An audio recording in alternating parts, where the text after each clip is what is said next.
Welcome to our channel. Today we how to reduce overhead with Walmart, complete guide step by step clearly.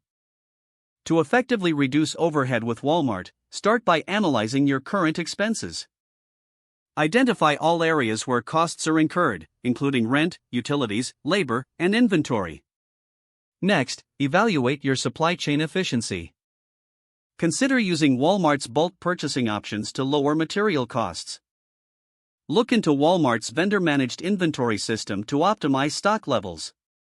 Assess your logistics and shipping methods to identify more cost-effective solutions. Utilize Walmart's digital tools to monitor sales patterns and adjust inventory accordingly. Engage with Walmart's procurement team to explore exclusive pricing or discounts. Incorporate technology to automate repetitive tasks that contribute to overhead. Train your staff on best practices for efficiency to minimize labor costs. Conduct regular audits to identify areas for further cost reduction.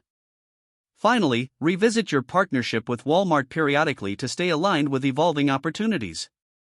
If the page does not load, refresh the browser or try again in a private or incognito window.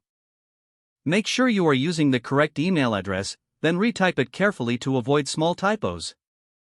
If your password is not accepted, use the reset option and create a new strong password you can remember. Check your spam folder for verification or security emails, then complete any requested confirmation steps. Enable two-factor authentication if available to improve account security and reduce unauthorized access risk. After signing in, review your profile details so your contact information and settings are accurate and current.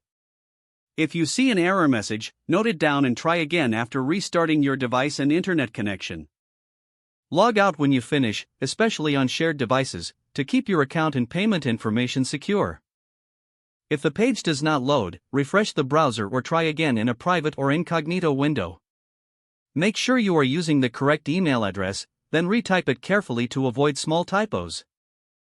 If your password is not accepted, use the reset option and create a new strong password you can remember.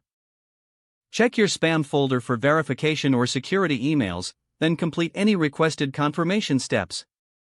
Enable two-factor authentication if available to improve account security and reduce unauthorized access risk. After signing in, review your profile details so your contact information and settings are accurate and current.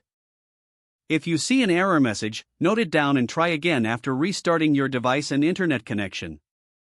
Log out when you finish, especially on shared devices, to keep your account and payment information secure. Don't forget to like this video and subscribe to our channel for more step-by-step tech guides.